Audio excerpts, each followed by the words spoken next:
Guys, today we're going to be setting up parent-teacher conferences using Google Forms. I'm going to go over what you need to do and how you can go ahead and send that out to your parents. So, I hope you join me on this adventure and let's have some fun. One is going to be to create a Google account. I know you guys have one from the schools, but for some reason the schools blocks one of the tools we're going to need to use in Google Forms. All the other things you can do in Google Forms without these tools, like make quizzes and stuff like that, you don't have to worry about using your school account for that.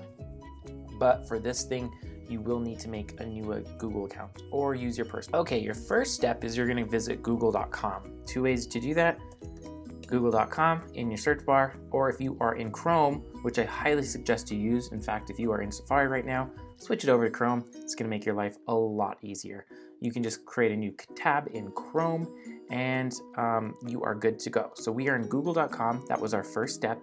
And we're going to click over here in this B right there that tells you your account. So if your name was Tina, it would have a T on there. And I'm going to click on that. So it does not let us use our LL Schools account. It doesn't let us do it for the add-on that we need. It's blocked for some reason. So you're going to need to either create a new account or use your personal account. If you want to make a new account, you're just going to add an account right here. And it doesn't take that long to add a Google account. You just use another account, and then you create an account for myself, and it'll prompt you through all the things you have to do. And it's really fast, actually. So that's the first thing I would do. If you already have an account that you want to use, you can just click on whichever account it is. I'm going to use Happy Turtle. You will know you're signed on to that account when you click back on that little icon and it says who's signed in. My name is obviously Happy Turtle. It says BFE Tech Videos. That's how you know which email address it is. Like I said, if you are making a new email address, you can make it something like, I don't know, Mr. T Teacher Google. I don't know. Whatever you want to make it. But that's the first step, and when you're signed in, you have completed the first step. So the next step is going to be locating our Google Apps, finding our Google Drive, and then finally finding Google Forms. After we've signed in is to get to our Google Drive, and that's with all of our Google Apps. And where you're going to find that in your top right-hand corner, you've got these little squares and a little grid by 3 by 3. You're going to click there because those are all your Google apps. All right? So once you have all your apps, you're going to look for Google Drive. Okay? So Google Drive will usually be in the top. It's kind of this little, almost looks like a recycle type thing. So you're going to click on Google Drive, and that is your next step. You're going to let your Google Drive load for a second. After you let your Google Drive load, you're going to click on New, and you are going to find the thing that says Forms. All right, let's go ahead and do that again. Okay, so I'm going to go from google.com. I am going to find my 3 by 3 grid on the top right-hand corner. I'm going to click on it. I'm going to find Drive. I'm going to click on it. I'm going to locate on the top left-hand corner the New button. I am going to click on it, and then I'm going down to Forms, and I am going to click on it again. And that is how you open up a new form.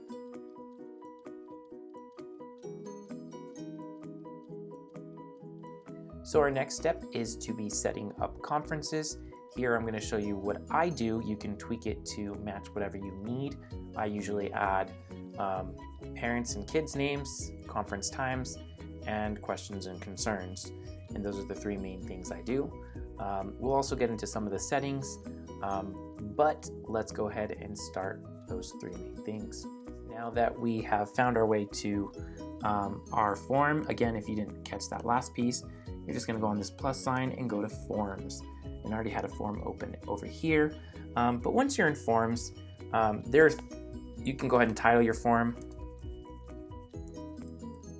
Conferences. The first question I like to ask is basically, who are you? Not to do it so rudely, I usually put name, student's name, and you can put your name if you want to put your name. That way you know who's answering it, and it always kind of helps because if they forget this part, you don't know who signed up. So to prevent that, what you're going to do is you're going to click on this little required right here, and if it's purple, that means it's on. That means they have to answer it before they submit it. Okay. For the next question is when I'm going to actually do the times, and we don't want multiple choice. What we want is a drop down. Okay. So select a time. And what you're going to do here is you're going to start entering all your times. The easiest way I found to do this is to create a Word document. And I have a Word document open right behind here. But the reason why is because it's easier for me to just change the date on all these. I already have all my times set up. I know what times I want to meet. If I need to delete it, I'll just delete a time. Maybe 2:30 doesn't work for me that day. I have a meeting. But it's easier to copy paste them all into it than to do Monday, 9 o'clock, Tuesday, 10:30. So an easy way to do that is to create this little document. If you already have one in the past of ones that you've sent out, that would be great too. And then this is a bonus little trick. You click on this little green button in Chrome or in any app really, and you click and you hold, and you can say tile window to left of screen. And do that again, click on green button, hold, tile window to left of screen. So now I'll have this in the left and I get to choose what I want on the right. I'm gonna choose this, and then check this out. All I have to do is copy here, paste there, all right? Copy this one, paste there. Copy this one, paste there. Copy this one, and paste there, and so on and so on and so on. So the nice thing is it makes things a little faster, makes things pretty easy, and you can just save that document for the future. So all you have to do is change your dates instead of changing your times all the time, or just doing the whole thing from scratch. Again, you want to make sure this is required, because if it's not required, they can submit it without selecting a time, which is the purpose of this whole thing. So the next thing you're going to do is one more. This is optional. You can choose as many as you'd like. I always do questions and concerns.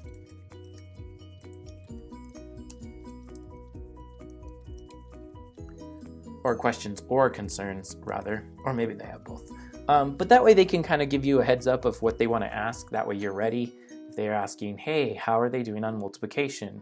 You can say, oh, I need to make sure I have enough information to help during this conference to say how they're doing in this area. It's just a little bit, it's just kind of nice because then you know what they're going to ask in the conference and then you're ready for it. Again, the last step here is you are going to go to required.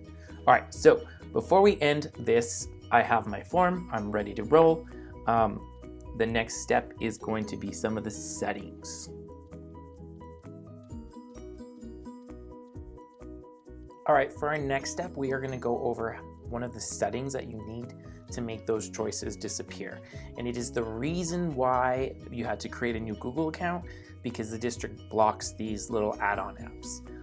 Probably because they ask for access on certain things and it might just be a security thing, but since you made a whole new username password for Google, I don't think you have to worry about any of that because it's not like you have things going there. If you used your personal one, still don't think you have to worry about it. I've used mine, it's no big deal. All right guys, so we're gonna go back and see how we're gonna add that little tool to help us make these choices eliminate themselves when you pick a time, or when parents pick a time. So you're gonna go over in your top right-hand corner, there are 3 little dots. Again, top right-hand corner, 3 little dots. Let me do that again. Top right-hand corner, 3 little dots. And you're gonna go to add-on, okay? Now when you're in add-on, you wanna look for Choice Eliminator Lite, or there's another one, and if you type in Choice Eliminator, there's also Choice Removal. I have both of the Choice Eliminator 2 and Choice Eliminator Lite on. I've used the light one the most. And after you do that, you're just gonna go through the steps of installing it. I don't know if you saw what I did there. Let me just go through it again. So you click on it, you're going to click on install, get ready to install, say continue. It's going to pop up this pop-up box. Make sure I'm under my new account or my personal account. I have Happy Turtle right there, so I want to click on you because that's the one I want to use. And then these are all the things that lets you do. And I will say allow, and boom, your Choice Eliminator is installed. And like I said, you can do Choice Eliminator Lite. It doesn't have the best ratings. The Choice Removal has a little bit better ratings, but only 33 people have reviewed it. Like I said, I hadn't had any issues, so I don't think there should be any issues. All right, again, just to go back to make sure that you knew how to do it. Top right-hand corner, 3 little dots all the way at the bottom, add-ons. Search for your desirable add-on. For ours was Choice Eliminator. Click on that, click on install, and then follow the process from there. To get out of there, you're just going to click on this X to close it, and you are closed. Now, here is the fun part, and that will be addressed in the next little segment.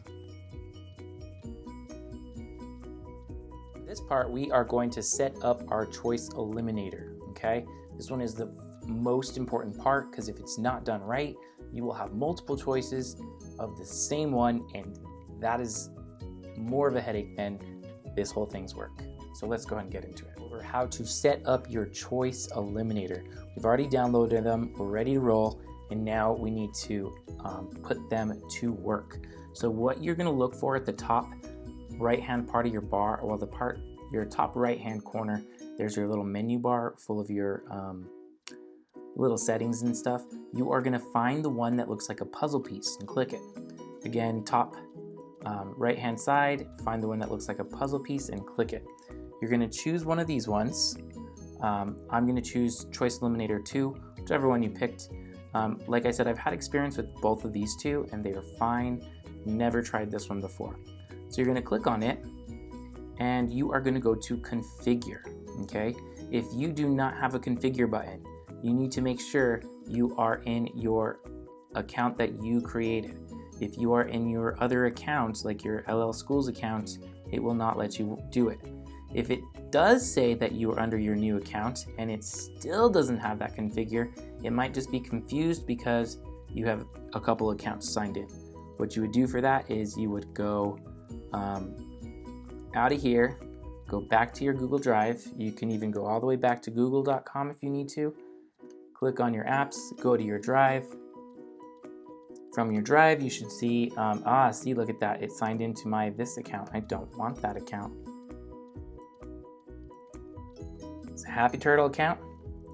And we want to make sure I am in this account. All right, cool. Now I'm on this account. I know it's Happy Turtle.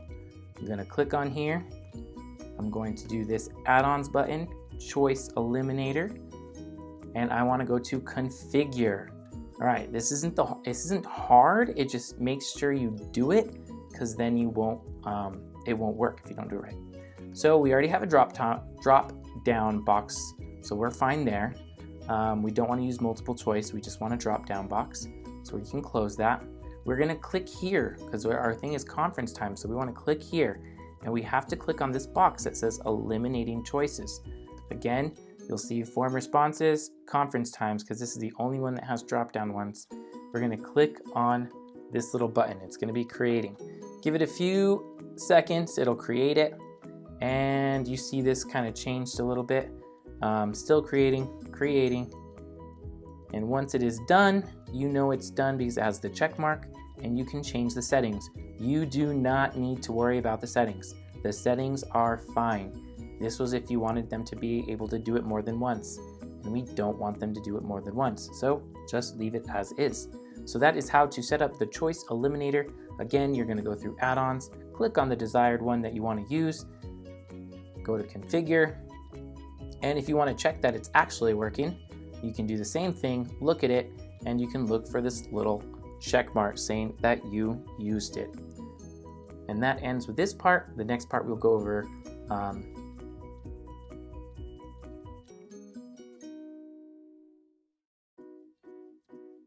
for the last section, we're going to be going over how to change some colors in the background, nothing big and crazy, and then how to send it up.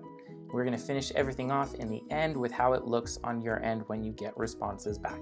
How to change your settings, and then I'm going to do a bonus, how to do a QR code, and that way you can send it out to parents. So once you have everything complete, you can go ahead and go to this cute little paintbrush or palette thing. I'm not sure what I'm going to call them. Nick will probably have my head for not knowing what that's called. So you can change your color theme, and I mean, just to make it look a little nicer, change the background color to be darker, lighter, white, whatever's clever for you. Font, if you want to change any of the fonts. I kind of just like it basic. It's just a form. I don't need it to be pretty. And yeah, so when you're ready to send it out, we talked about the settings where you are going to collect email responses and then send them back emails. So that is good to go. I always check that just before I send it. And then for send, I use this one right here. So in between email, I send the link out, and you can actually store in this link so it's not so crazy big. But you can just copy this link and then put it on Canvas, and it is ready to send. So another cool thing, if you go to a QR code generator, and I like QR code monkey, what you could actually do, and this is bonus, because you don't need it. If you have the link, you're fine to go. But you can just click your link here, and you can click on enter. It's going to generate a QR code for you. You can download that QR code. Oops, I think I did it too fast. Download that QR code, and then you can put that as front page on your Canvas, and when they hold their camera to it, it will open up the form in Safari for them, or if they have an Android phone, it will open up whatever they need. Cool, that was that. That's how you send it off. Remember, you can use just the URL. You don't need to do the QR code. If you want to get fancy, you can do the QR code. Awesome. Last part, I'm going to show you two things. One, how it shows up on the parents' end. Two, how it shows up on your end. Okay, so let's go ahead and start, and we'll get into parents' end first. All right, this is what it's going to look on the parents' end. They have to put their email address. It doesn't let them submit without it. That way they can get their submission receipt, and then they can know their time. They need to put their student's name. They need to pick the conference time. I've already done one of them, so I know that it's eliminated it. If you wanted to and you wanted to test it out on one of your conference times, you can click test and send it out to yourself first, or use the link first with your iPad or your phone, and then see if that test one came out. Questions and concerns, they have to answer that, and that's just what it looks like. Has responded. So you can see already that one of these choices was eliminated, so that's a good sign. If you wanted to test it out before, you can always add an option that said test, and then you can see if when you clicked on test, it eliminated it. So that's one way to check. And so you can see up here, I have one response. So let's go ahead and check out what that one response. The first thing you're going to see is the parent's email. I didn't want anyone to see my email, so I didn't put it in this video. But the next thing you can see is your name and your student's name. This is the parent's response. So I have Tony Stark and Morgan Stark. Sad times. But they are, and if you hover over, they requested at 10:27 Wednesday, 10 to 10:30. That was the choice that was eliminated. We can see down here there are if there's any questions and concerns. And yeah, that's about how it looks on your end. There's also an option to do a spreadsheet. It is at the top. And let's see, and you can print it out as a spreadsheet. But that's about it. I hope you guys had fun.